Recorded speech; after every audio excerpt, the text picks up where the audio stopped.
안녕하세요. 일신사입니다. 저희 채널에는 신박한 사연들이 많이 있으니 많은 분들의 구독 부탁드립니다. 이번 사연은 신우 가족을 신혼집에 살게 하려던 시어머니와 신우를 시원하게 참교육해 주었다는 사연인데요. 함께 보시겠습니다. 안녕하세요. 30대 초반 결혼한 지 1년 조금 넘은 새댁입니다. 아직 아이는 없어요. 가끔씩 사연글을 읽어보는데 정말 기상천외한 시댁이 많더라고요. 시댁이라 그런 것도 있겠지만 원래 그 사람들이 개념이 없는 것 같다는 생각도 듭니다. 그런데 제 시댁이 그런 무개념일 줄은 상상도 못했어요. 친정에서 신혼집을 해줬는데 그 집에서 신우를 살게 하라는 말에 너무 황당했습니다. 너무 황당하니까 화를 낼 일인지 뭔지도 모르고 정신이 없더라고요. 지금은 남편과 함께 시어머니와 신우를 가끔 놀리곤 해요. 20대 중반부터 친구들 하나둘씩 결혼하기 시작했습니다. 저는 20대 초반부터 오랜 세월을 사귀던 남친이 있었는데 헌신하다 헌신짝된 경우였죠. 연애에 대해 회의적인 생각이 들었어요. 주변에서 결혼 생각 없냐고 하면 아직은 별 생각 없다고 말했거든요. 혼자서 잘 지내는데 괜히 남자 뒤치다꺼리 하며 살기 싫다는 식으로 말했는데 생각보다 많은 분들이 공감해 주셨습니다. 지인의 소개로 남편을 만나게 되었어요. 이런 사람을 만나게 된 것이 너무 감사하게 느껴질 정도로 반듯하고 마음이 넓은 사람이라는 생각이 들었습니다. 시부모님 되실 분들도 좋은 분들이라는 생각에 자연스럽게 결혼을 결심하게 되고 결혼을 하게 되었어요. 결혼 준비를 하면서 남편은 계속 놀랐습니다. 저희 친정에서 40평대 아파트를 신혼집으로 해주셨거든요. 저희 부모님이지만 너무 감사한 마음이었죠. 언니가 결혼할 때도 저희 부모님이 신혼집을 해주셨습니다. 그때는 제가 뭘 모를 때라 그런가 보다 했는데 사회생활을 하면서 많은 사람들을 겪다 보니 친정에서 신혼집을 해주는 것이 흔한 일은 아니더라고요. 가끔 신혼집으로 40평대는 너무 크지 않냐는 사람들도 있는데 저희 부모님 말씀은 나중에 아이를 낳고도 집이 좁지 않으려면 이 정도 평수는 돼야 한다는 것이었습니다. 남편은 여동생이 하나 있습니다. 일찍 결혼해서 아이 둘 키우며 주부로 살고 있어요. 저희 집에서 집을 해준다는 얘기에 자기 오빠 걱정부터 하더군요. 오빠가 해가는 것이 얼마 안 되는데 뒤끝이 좋겠냐는 소리였습니다. 우리 부모님 그런 분들 아니라고 대수롭지 않게 말했어요. 저희 신혼집이 친정과 가까운 곳에 있는데 시어머니는 집을 이왕이면 시댁과 가까운 곳에 사주시지 그랬냐고 하셨어요. 친정이 가깝기는 하지만 시댁과도 먼 거리는 아니니 자주 찾아뵙겠다고 또 대수롭지 않게 말씀드렸어요. 제가 좀 단순한 편이거든요. 회사 선배들과 사석에서 이런 얘기했더니 너네 시댁 보통 아니라고 처음부터 강하게 나가라고 코치해 주었습니다. 저는 그때 선배들의 말을 잘 이해 못했던 것 같아요. 식장은 좀 비싼 곳으로 잡았습니다. 상견례 때 양가 부모님끼리 얘기는 되어 있었어요. 저희 아빠가 사업을 하시는 분이라 그렇기도 하고 언니와 비슷하게 해주어야 한다고 그렇게 제안을 하셨던 거예요. 시부모님도 받아들이셨고요. 근데 신우는 이상한 소리를 하더라고요. 호화 결혼식을 하면 사람들이 손가락질을 하고 친정부모님 사업에도 지장이 있을 거라는 얘기도 하더군요. 시어머니도 그건 그렇기도 하다. 이러면서 신우 말에 동의를 하듯이 말씀하셨습니다. 남편이 그때 엄마, 부자들이랑 우리랑은 생각이 달라. 처가에서 집 해오니까 우리는 그냥 입 닫고 있으면 돼. 이렇게 말해줘서 좀 덜 민망했습니다. 결혼하고 나서 남편 지인들과 제 친구들, 회사 사람들 초대해서 집들이를 했습니다. 양가 가족들과 집들이도 했고요. 시부모님과 신혼의 가족 왔을 때는 참 정신이 없었어요. 신우 아이들이 어린데 계속 뛰어다녀서 경비실에서 연락이 올 정도였네요. 남편이 음식 싸들고 아래층에 가서 죄송하다고 말하고 왔습니다. 시어머니는 아이들이 좁은 데 살다가 넓은 집에 오니 좋은가 보다고 하는데 그때 신우 남편이 얼굴이 빨개진 것은 저만 본 것 같아요. 신우 남편은 시어머니 말씀이 기분 나빴는지 형님은 장가 잘 가서 이런 집에서 살고 좋겠다고 부럽다고 계속 말하더라고요. 주말에 시부모님과 신우가 저희 집에 자주 놀러 왔어요. 제가 직업상 출장이 잦아서 제가 없을 때도 있었는데 상관없이 잘 계시다 가셨다고 남편이 얘기해 주었습니다. 결혼하고 8개월 정도 지났을 때 진짜 황당한 일을 겪었네요. 시아버지와 신우 남편은 안 오고 시어머니와 신우네 아이들 이렇게 저희 집에 놀러 왔어요. 시어머니가 출장을 그렇게 자주 가야 하냐고 물으시더라고요. 직업상 어쩔 수 없다고 대충 설명해 드렸어요. 그리고 주말에 출장이 자주 있는 것도 왜 그런지 말씀드렸고요. 처음에는 제가 힘들게 일한다고 걱정하는 말씀을 하시는구나 생각했습니다. 저희 부모님도 그렇고 어른들 만나면 그런 말씀을 많이 들었거든요. 그럼 방 2개가 남는데 신우네와 함께 살라고 하시더군요. 깜짝 놀라서 어버버하고 있는데 저희 부부가 쓰는 방이 있고 서재로 쓰는 방이 있는데 나머지 방 2개를 신우네에게 내주라는 말씀이었죠. 시부모님을 모시고 사는 것도 아니고 신우네와 합가? 어떻게 이런 발상을 하실 수 있지? 황당해하고 있는데 남편이 엄마, 무슨 말도 안 되는 소리를 하세요.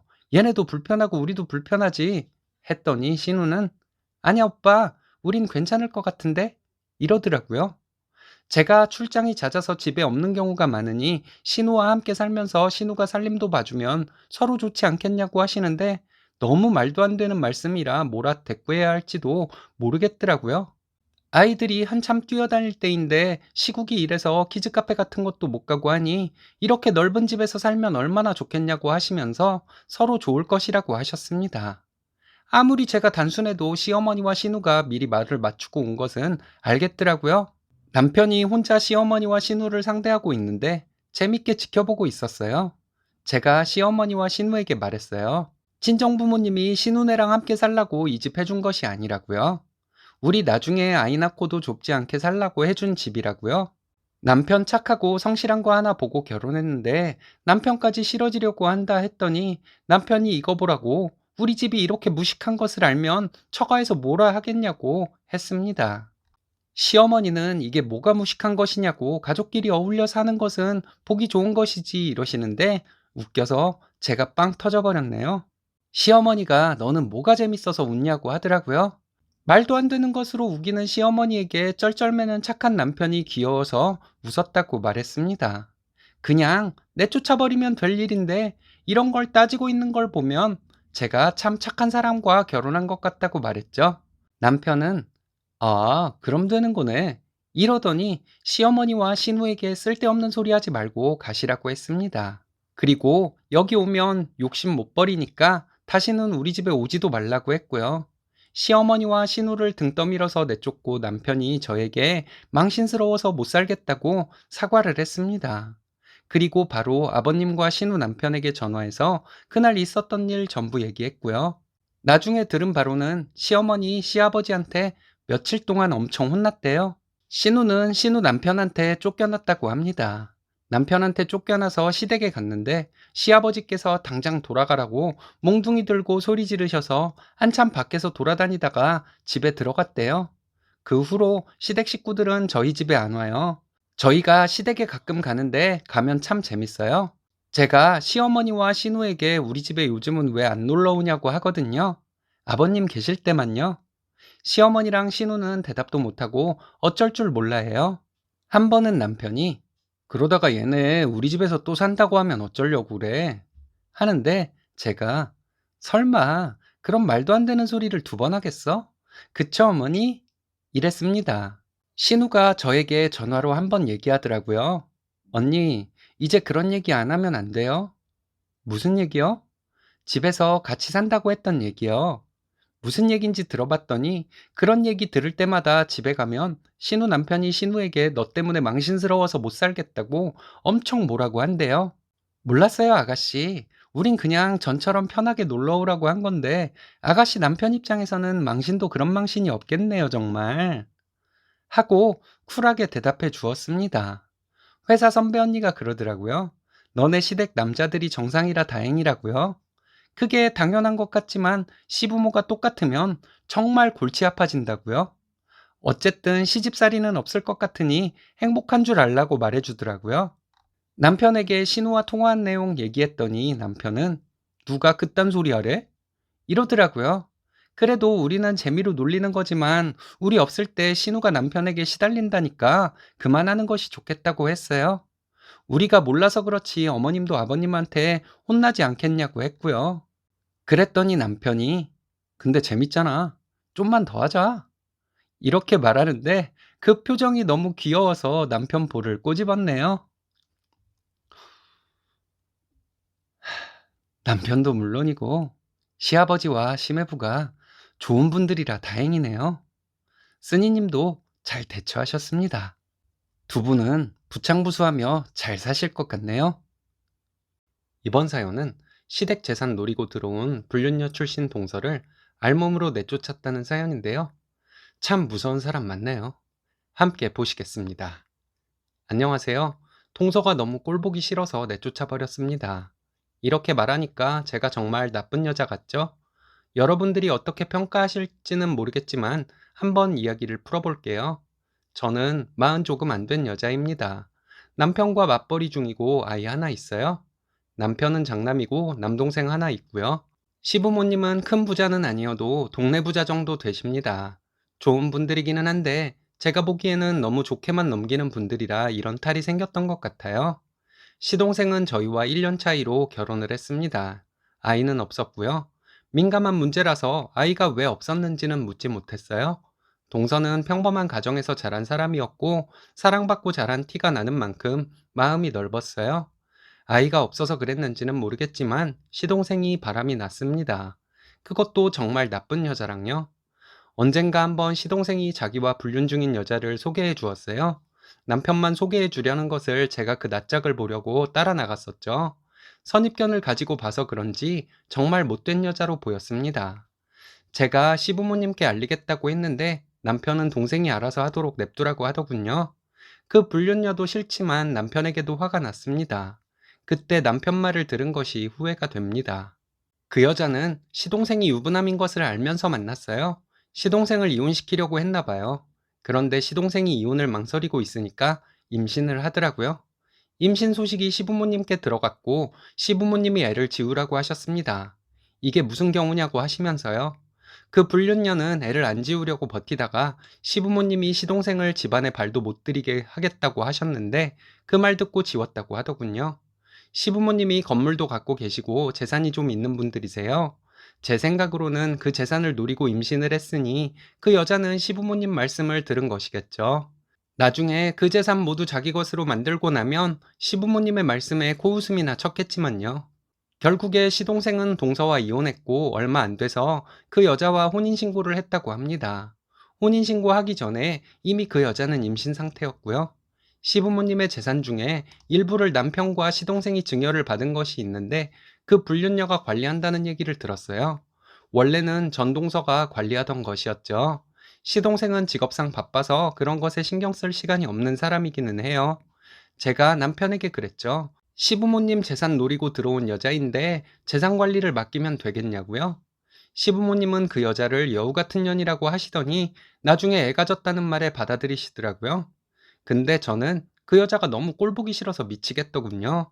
어디서 더러운 여자가 내 가족으로 들어와서 집안을 흔들어 놓으려고 수작을 부리는지 얼굴만 봐도 견딜 수가 없을 정도로 화가 났습니다.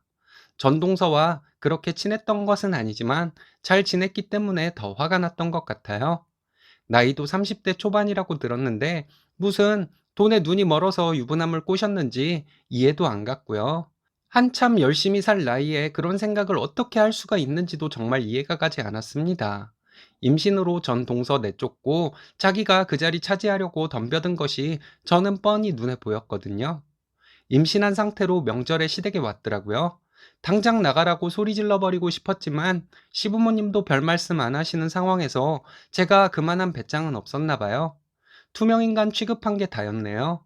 얼마 뒤에 그 여자가 아이를 낳았는데 시부모님은 드디어 그 여자를 챙기기 시작하시더군요. 그것도 너무 싫었습니다. 그런데 제가 그 여자를 극도로 싫어하는 것이 동서끼리 질투하는 것은 아닌가 하는 생각도 들더라고요.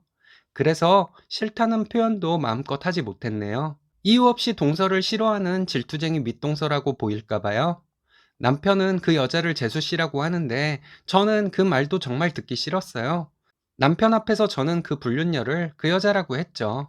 그리고 재산 관리를 그 여자가 하고 있는 것도 저는 정말 싫었습니다. 유부남 꼬셔서 본처를 내쫓고 지가 그 자리를 꿰찬 여자인데 재산 찢어먹는 짓인들 못하겠어요? 관리를 내가 하겠다고 말하고 싶은데 시부모 재산에 욕심내는 며느리로 보일까봐 또 그 말도 못하겠고 여러 가지로 너무 스트레스를 받았습니다.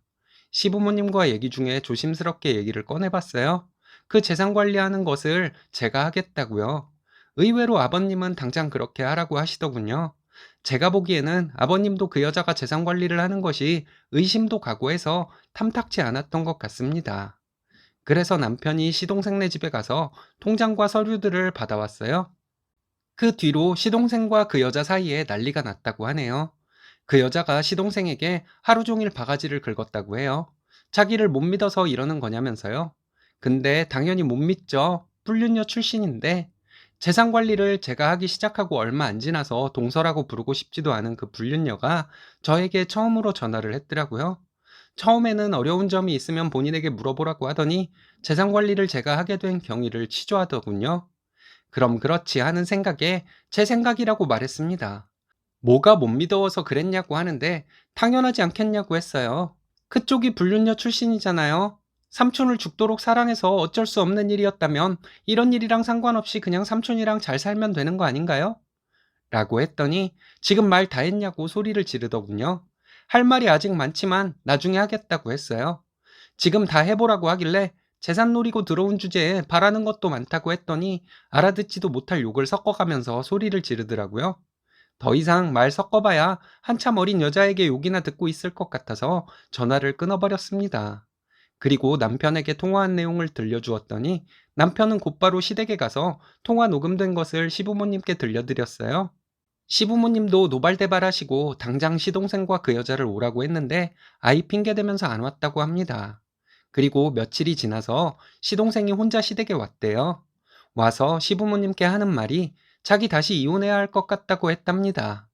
그 여자가 시동생에게 재산 관리하는 것을 자기가 다시 하도록 해주지 않으면 이혼하자고 했다네요. 시동생과 그 여자는 그것 때문에 한참을 싸우다가 친정으로 가버렸다고 합니다. 시부모님은 시동생에게 엄청 뭐라고 하셨대요.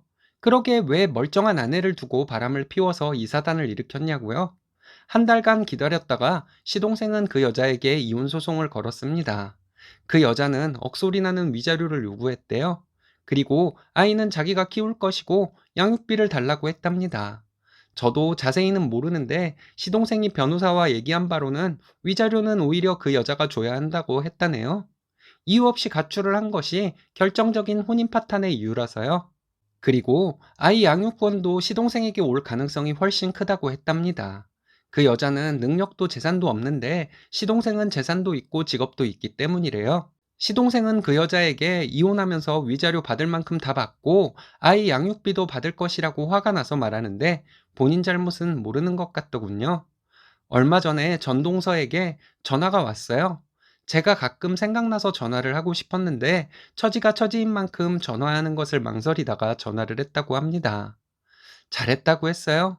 나도 안부 전화라도 하고 싶었는데 마찬가지로 전화 못했다고 말했고 시동생과 그 여자의 상황을 전부 얘기해 주었어요.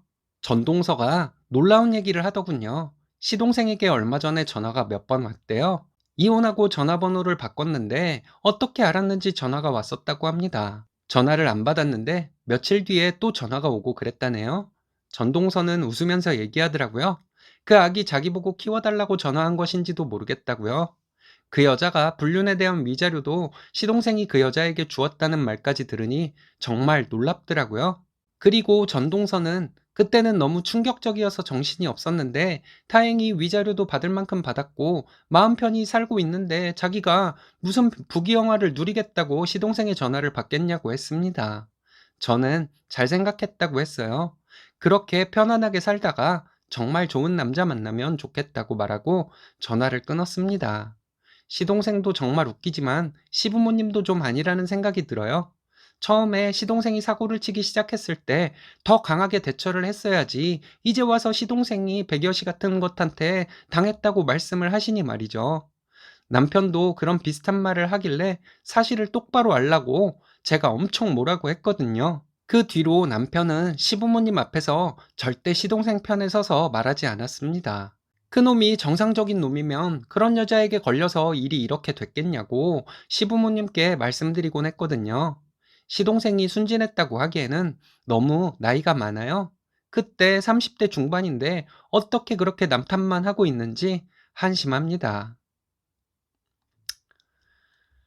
시부모님을 보면 이래서 순한 성격과 착한 것의 경계를 나누는 것이 참 어려운 것 같네요. 어쨌든 재산 노리고 들어온 불륜녀가 인생 망했으니 사이다는 사이다네요. 이번 사연은 결혼 전 아내가 불륜녀였다는 사실을 알게 되었다는 분의 사연인데요. 이런 일도 있네요. 함께 보시겠습니다. 제목 그대로입니다. 제 와이프가 절 만나기 전 직장에서 유부남을 만났다고 합니다. 그 유부남은 아이들도 있는 사람이었고 직장에서는 비밀 연애, 밖에서는 연인처럼 그렇게 2년 넘게 만나면서 친구들에게도 소개했더군요. 이혼한다는 말을 믿고 기다리다 정리했다고. 문제는 결혼식 준비 중에 상간녀 소송이 진행되고 있었고 절 속이고 합의금으로 덮었답니다. 글 쓰고 있는 지금도 이게 뭔가 싶은데 막장 드라마에 나올 법한 불륜녀가 제 아내라니 참 어이가 없네요. 합의되지 않았다면 신혼생활을 법원을 들락거리며 보냈겠죠. 한편으로는 절 만나기 전에 벌어졌던 일이고 과거니까 이해해줘야 하는 부분인가 고민이 많이 됩니다.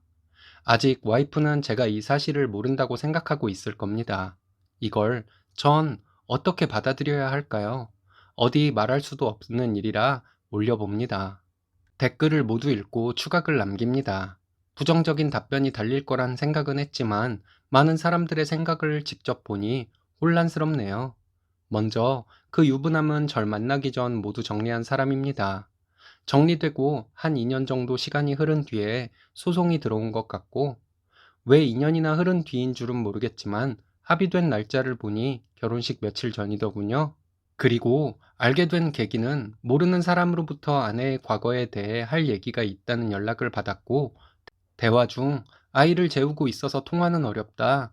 본인과 같이 더 이상 죄 없는 사람이 상처받길 원하지 않아서 멈췄지만 상처를 준 사람은 행복하게 살고 있는 게 너무 억울했다. 어떤 과거라도 덮어줄 수 있느냐 등의 말들이었습니다. 처음에는 미친 사람인가? 누군가 아내가 미워 쇼하는 건가? 싶었습니다. 정확히 누군지 밝히지도 어떤 일인지도 말하지 않고 만나서 보여주겠단 말만 하고 그렇게 연락이 끊긴 상태입니다. 결혼한 지 얼마 되지 않기도 했고 일이 바빠 정신없이 보내고 나니 그때는 몰랐던 게 하나둘씩 눈에 들어오더군요. 그 뒤로 여러 정황과 아내의 말들을 맞춰보니 이상한 게 많았습니다. 카톡 프로필에 있던 사진들과 SNS에 올려져 있던 사진들, 데이트인데 혼자 찍힌 사진이고 남자는 가려져 있고 삭제하거나 비공개로 바뀌고 페이스북도 탈퇴. 그러다 몇 년 동안 바꾸지 않았던 전화번호도 바꾸고 숨기는 게 있는 사람처럼 행동했습니다. 결정적으로 아내가 숨겨놓은 합의서를 발견했고 누군가와 나눈 대화를 보고 유부남이었다는 사실과 이혼 준비 중이라는 말을 듣고 만남을 유지해왔던 것과 실수로 시작했던 관계였다는 등등의 믿을 수 없는 내용을 보게 되었습니다. 아내는 아직 제가 조금이라도 알고 있다는 걸 전혀 모릅니다. 많이 사랑하고 절 만나기 전 일이었기에 그 사유로 이혼하기엔 쉽지 않은 문제인 것 같습니다. 제가 먼저 말을 꺼내지 않는다면 아내는 계속 덮고 살겠죠. 세상에 비밀이 없다는 말이 요즘 무섭습니다. 저만 알고 지나가면 다행이지만 제 주변 사람들이 가족들이 알면 보통의 사람들이 말하듯 비난하겠죠. 이 사실을 알고 아내가 달라 보이고 앞날이 걱정이 되긴 합니다. 아이들이 생기고 나서 이 사실이 또 알려지게 되면 되돌릴 수조차 없을 테니 말로 다 표현할 수가 없네요. 신중하게 생각해서 결정해야겠죠. 조언 감사합니다. 댓글입니다. 이건 위자료 받고 이혼 가능하답니다.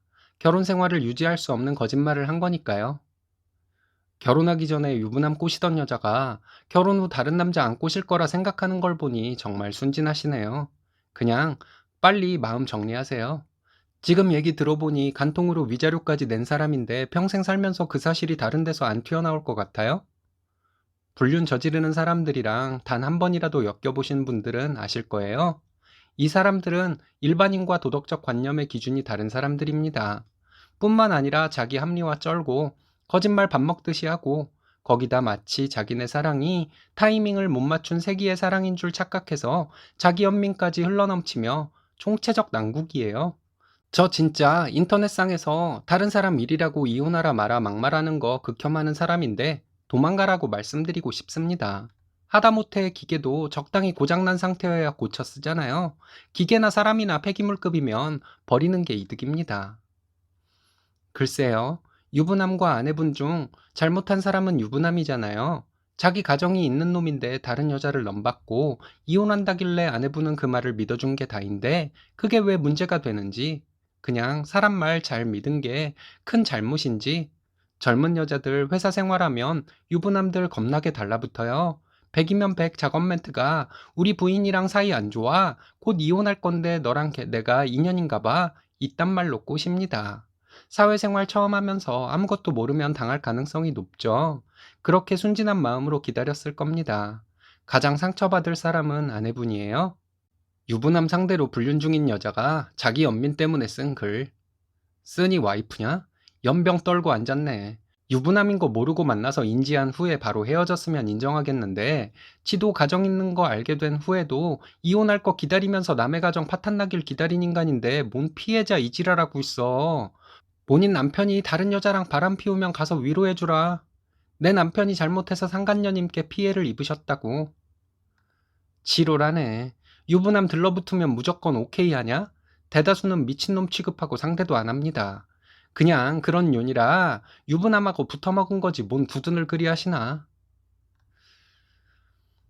막장 드라마는 현실의 막장 중에 방송으로 가능할 정도로 수위가 낮게 조정해서 방송하는 것 같네요. 여러분들의 생각은 어떠신가요? 오늘의 사연은 여기까지입니다. 재밌으셨다면 좋아요, 구독 부탁드려요. 일신사는 여러분들의 사연으로 제작됩니다. 많은 사연 제보 바랍니다. 여러분들의 사연은 아래 메일 주소로 부탁드려요.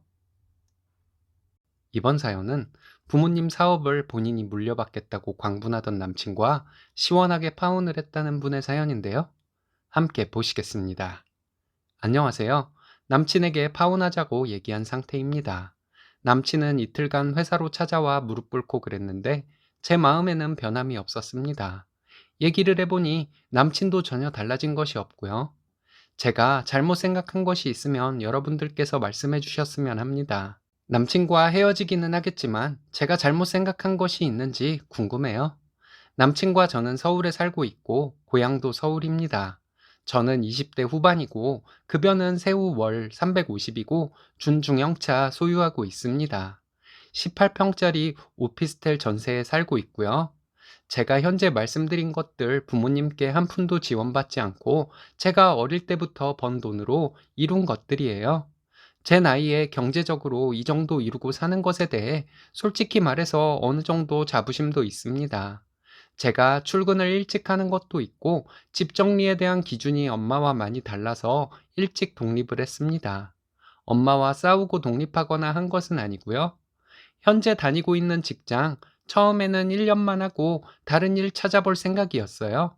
하지만 이곳에서 일하다 보니 점점 더 흥미가 생기고 더 배우고 싶었습니다. 모든 일이 마찬가지겠지만 제가 하는 일이 배움의 끝이 없어요. 늘 새로운 것이 나오고 트렌드는 바뀌고 그래서 배우는 자세로 일을 하고 있습니다. 첫 직장은 같은 일을 했지만 최저도 안 되는 급여를 받고 하루 10시간 넘도록 서서 일하고 너무 힘들었습니다. 1년도 못 채우고 그만두게 되었고 이 일을 1년만 더 해보고 그만두자는 생각으로 현재의 직장에 들어오게 된 것이었어요. 현재 직장은 대우가 참 좋습니다. 복지가 대기업 수준이고 하루 8시간 근무하면 퇴근해요. 그래서 오래 있고 싶은 곳입니다. 남친은 만난 지 1년 반 되었는데 나이는 34살입니다. 저도 어린 나이라고 할 수는 없고 남친은 결혼에 대해 자연스레 얘기를 꺼냈어요. 양가에 한 번씩 인사를 드렸고 이것저것 궁금해 하시는 것을 대답해 드렸습니다. 양가에서 모두 분위기 나쁘지 않았고요.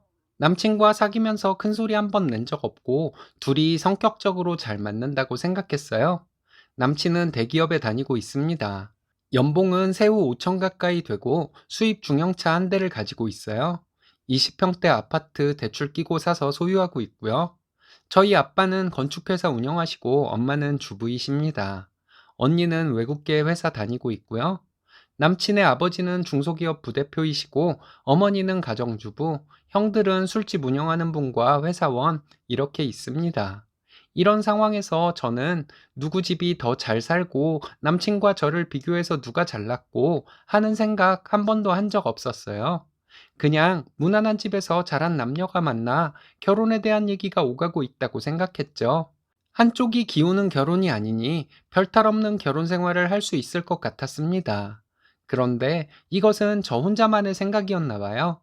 남친은 결혼을 재촉하던 이유가 다른 곳에 있었습니다. 위에 적은 바와 같이 저희 부모님에게는 아들이 없어요. 아들, 딸을 떠나서 언니와 저는 아빠의 사업에 대해 전혀 모르는 분야입니다.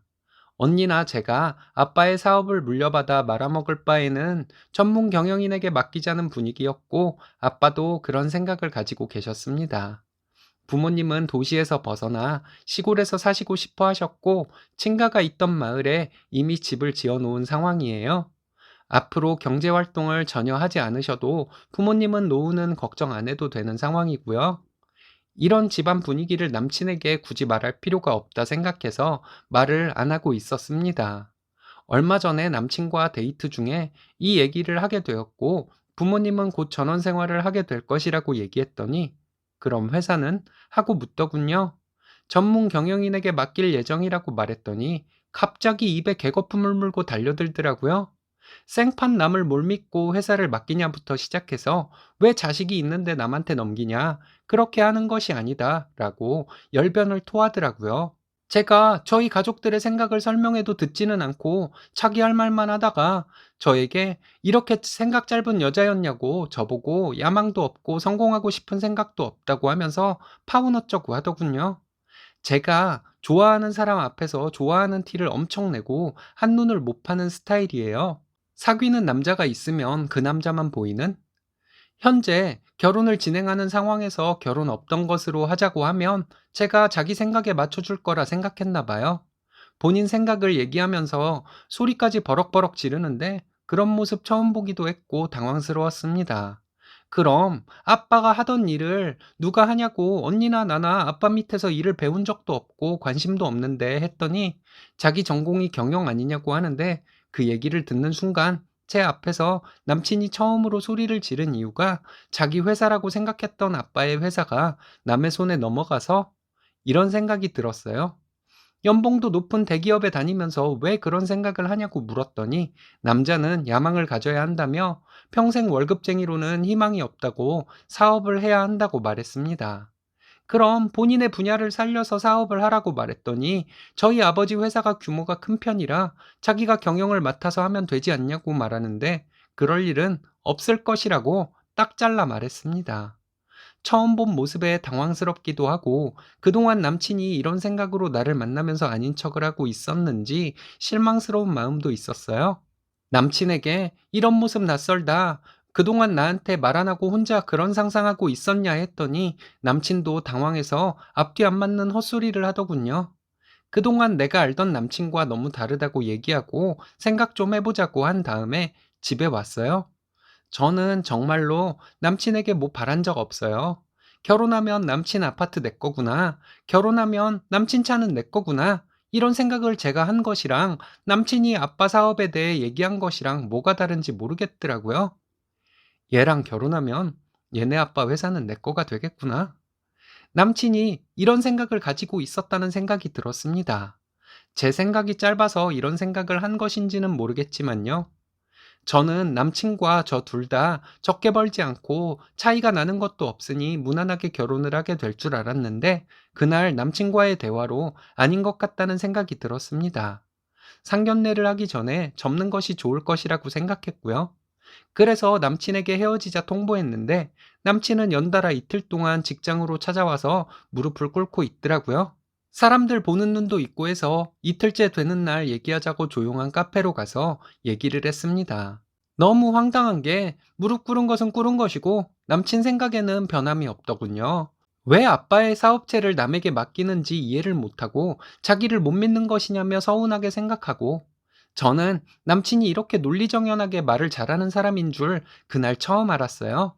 아빠가 고생해서 이룬 사업이고 부모님이 결정한 것인데다가 딸들도 동의한 일은 사위라 해도 뭐라 할 수 없는 것이라고 생각하는 데 아닌가요? 이런 제 생각을 남친에게 말했어요. 그리고 남친이 본인 야망을 얘기하면 나와 내 가족이 아, 그럼 네가 사업을 물려받으면 되겠다. 이래야 하는 것이냐고 물었어요. 뭐라고 얘기하는데 다시 논리도 없는 두서없는 헛소리더라고요. 만약 오빠가 본인이 경영 전공자이고 아빠 밑에 들어가서 일을 해온 사람이면 모를까 파운운운하며 나를 협박하는 것에서 저는 이미 마음이 떠났다고 말했습니다. 그리고 야망 어쩌고 하는데 야망을 그렇게 드러내면 누가 그 야망을 채워주기라도 하냐고 물었어요. 남의 것에 욕심 부리지 말고 그 야망 알아서 채우라고 말했고요. 나를 만나는 동안 아빠의 사업체가 욕심이 나서 이렇게 무릎 꿇고서라도 저를 잡으려 하는 것이 뻔하다고 말했습니다. 오빠처럼 논리정연하게 말하려면 하루 이틀 생각해서는 안 된다고, 그전부터 생각해온 것들이 있어서 그런 것이니 더 이상 나를 실망시키지 말라고 말했습니다. 안 그래도 정 떨어지는데 이젠 무섭기까지 하다고, 우리 아빠 겉으로는 좋아 보이지만 오빠 속마음쯤은 다 들여다보고 있을 것이라고 말했습니다.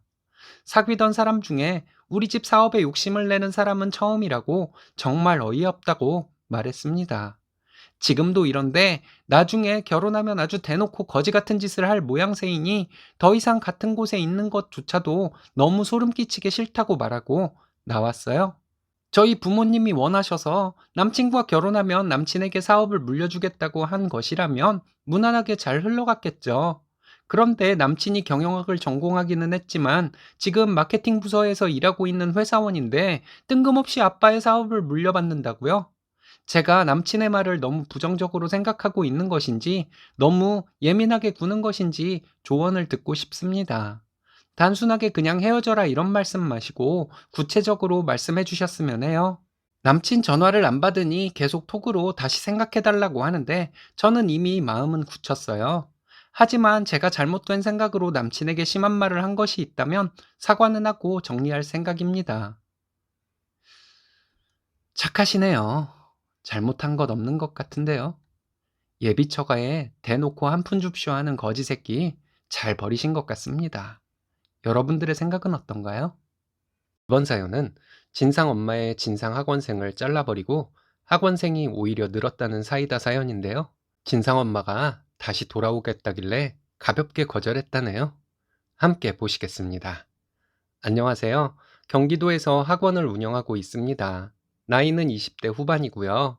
학습 분위기 망치고 선생님들에게 스트레스를 주던 아이를 고심 끝에 잘랐습니다. 겁도 많이 났는데 걱정했던 일은 전혀 생기지 않고 오히려 학원에 좋은 효과가 많이 생겨서 좀 놀라웠어요.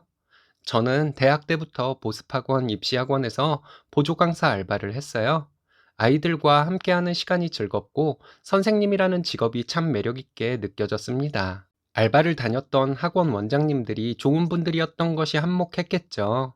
학원 연합회에 나가보면 정말 아이들을 돈으로만 계산하는 원장들도 많거든요. 학원 선생님들에게 최저시급만도 못한 돈을 주면서 엄청 부려먹으려고 하는 원장들도 많고요. 그런 것 때문에 선생님들 스트레스 받으면 원생들에게 고스란히 가게 되고 학원 운영에 나쁜 영향을 끼칠 텐데 거기까지는 생각이 못 미치는 것 같기도 하고 내가 뭘 잘못 생각하고 있나 하는 생각이 들기도 해서 머릿속이 복잡할 때도 있습니다. 처음 학원을 시작할 때 학원 등록이 가능한 평수를 겨우 넘기는 곳을 얻어 시작했어요. 원생 5명으로 시작해서 현재는 40여 명 정도 되는 학원입니다.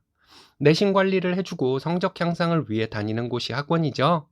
하지만 아이는 성적을 충분히 올릴 수 있는 아이인데 집안 분위기 때문에 공부에 집중을 못하는 아이들을 보면 마음이 너무 아프고 그 부모들에게 화가 나기도 합니다. 학부모들은 대부분 저보다 10살 이상 많은 분들이기 때문에 제가 하는 얘기를 좀 무시하는 경향이 있는데 학원장으로서 최고의 애로사항이에요. 아이가 집에 가서 학원 숙제를 하는데 TV 켜놓고 늘어져 있는 모습을 보이는 아버님, 시끄럽게 게임하는 형제 등 이런 주변 상황에 대한 정리를 해주는 것이 부모님의 역할이라고 생각하는데 이런 것이 잘 정리되는 집은 많지 않더라고요. 학부모님과 전화 상담할 때 이런 얘기를 해드리는데 몰랐다고 알려주셔서 감사하다고 하며 집안 분위기를 잘 만들어주시는 집 아이는 성적이 쭉쭉 오릅니다. 그런 부모님들은 학원에서 너무 잘 가르쳐 주셔서 아이 성적이 올랐다고 말씀하시고, 저나 저희 선생님들은 부모님께서 집안 분위기 잘 조성해 주셔서 아이가 성적이 올랐다고 하며 서로 긍정적인 에너지를 주고받기도 해요. 이런 경우 정말 선생으로서 보람을 느끼고 이 맛에 선생질한다는 생각이 들어요. 이런 경우는 좀 드문 경우이고 집안의 학습 분위기에 대해 말을 꺼내기조차 어려운 학부모님들이 훨씬 많아요. 어린 게 뭘 안다고?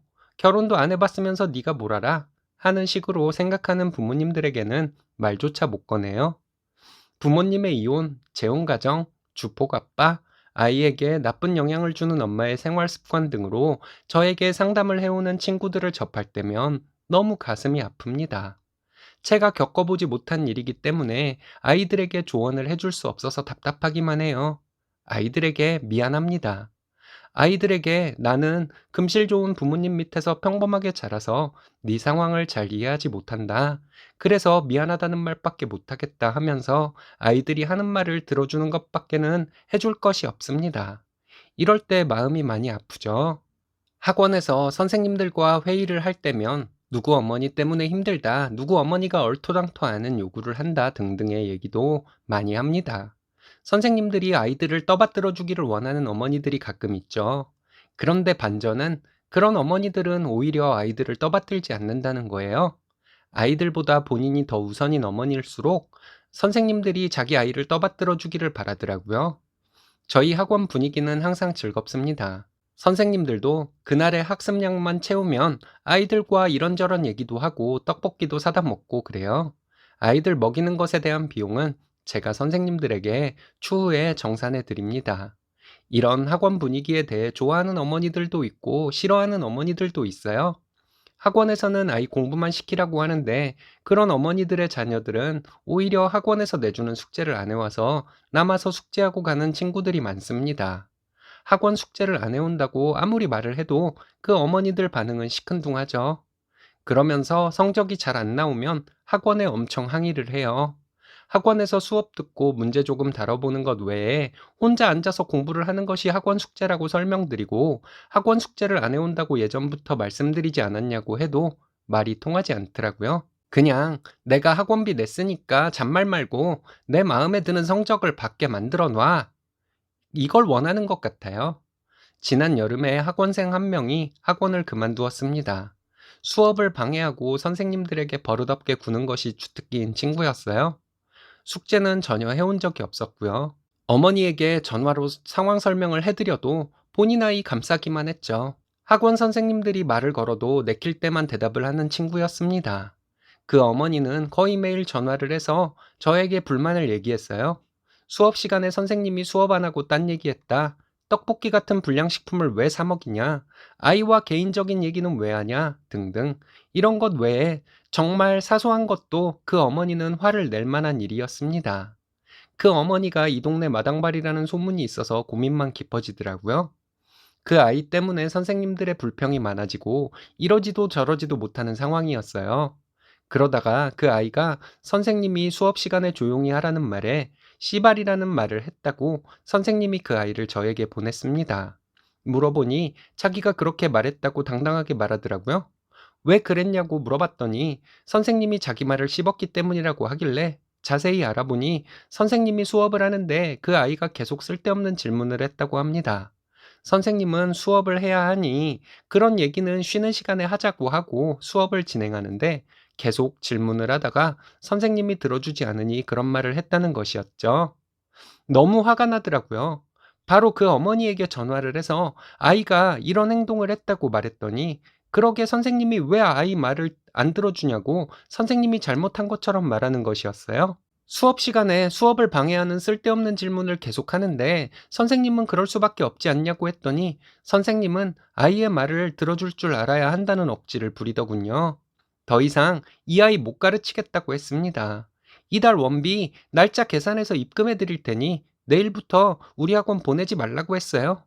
선생님에게 욕을 쓰는 인성을 가진 아이는 우리 학원에서는 못 가르친다고 했더니 마음대로 하라며 전화를 확 끊어버리더군요. 속으로는 걱정이 많이 되었습니다. 학원생 어머니들 중에 그 어머니와 언니 동생 하는 어머니들도 있었고, 그 어머니가 동네 마당발이라고 하는데 학원에 대해 안 좋은 소문 퍼뜨리고 다니면 어쩌나 하는 걱정을 하게 되었죠. 학원생 몇 명 더 그만두겠다 생각했어요. 내가 너무 감정적으로 행동했나 하는 생각도 하며 며칠을 보냈는데, 그 어머니와 친하게 지내는 어머니들의 자녀들은 학원에 계속 나오더군요. 그리고 며칠 간격으로 원생이 몇 명 더 늘었습니다. 이게 무슨 일인가 했네요. 얼마 뒤에 알고 지내는 원장님으로부터 전화가 오더군요. 그 학생이 학원에 상담을 왔는데 그 어머니가 저희 학원에 다니다가 그만두었다고 했고, 그 학생이 소문이 좀 안 좋던데 어떻냐고 저에게 묻는 것이었습니다. 사실 그대로 말씀드렸죠. 블랙리스트네? 그 원장님은 이렇게 말씀하시고 전화를 끊었는데, 나중에 알고 보니 그 학원에서 그 학생을 거부했다고 합니다. 그 학생은 집 근처 공부방을 다니다가 그만두었다는 얘기가 또 들리더군요. 그 학생이 그만두고 한 달 사이에 저희 학원생이 10명이 넘게 늘었습니다. 그 어머니와 어머니들끼리 친했던 학원생들도 그만둔 학생 없었고요. 한 어머니가 상담 전화 중에 알려주시더라고요. 그 학생 잘라버린 학원이 없었는데 제가 잘라버린 것 때문에 학원 분위기 잘 잡아나가는 학원이라고 소문이 났다고요. 그래서 저희 학원으로 옮긴 학생들이 많은 것이라고 말씀해 주시더군요. 처음에는 얼떨떨했습니다. 그게 그렇게 중요한가 하는 생각도 들었는데, 그때 들어온 아이들을 보니 이해가 가더라고요. 새로 들어온 아이들은 학원 운영 방침에 잘 따르고 선생님과 금세 친해지는 아이들이었습니다. 공부 욕심도 어느 정도 있고요. 새로 들어온 원생 어머니들도 다들 좋은 분들이시고, 저희 학원에 온 이후 아이가 집에서 공부하는 모습이 보여 너무 좋다고 해주셨고요. 선생님들 중에서 40 조금 넘으신 분이 계신데 그분이 말씀해 주시더라고요. 진상 아이 하나 내쫓으면 좋은 아이 둘 들어오는 것이라고. 농담 삼아 그 선생님께 걔 진작 내쫓아버릴 걸 그랬네요. 했더니 원장님과 선생님들이 참다가 내쫓았으니 좋은 효과가 있는 것이라고 하시더군요. 그리고 얼마 전에 그 아이 엄마가 저에게 전화를 했습니다. 아이가 저희 학원에 다시 다니고 싶다고 한다는데 보내겠다고요? 난감하더라고요. 선생님들과 상의를 해보겠다고 말씀을 드렸는데 그 어머니는 아이가 그렇게 그만두었는데 선생님들이 반성 많이 했을 것이라고 하더군요. 정말 어이가 없어도 한참 어이가 없었네요. 어이없어서 말을 못하고 있는데 학원생 하나 빠지면 그만큼 손해 아니냐고 하시더라고요.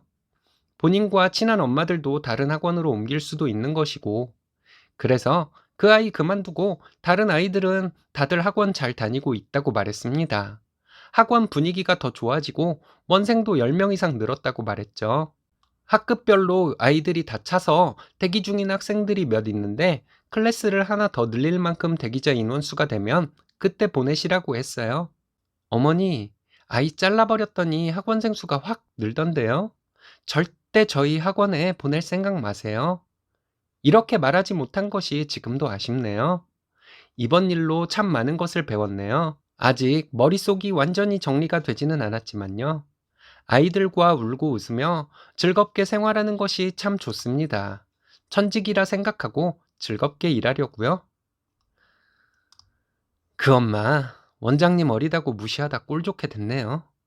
아이들과 함께 호흡하는 원장님, 정말 멋진 분이시네요.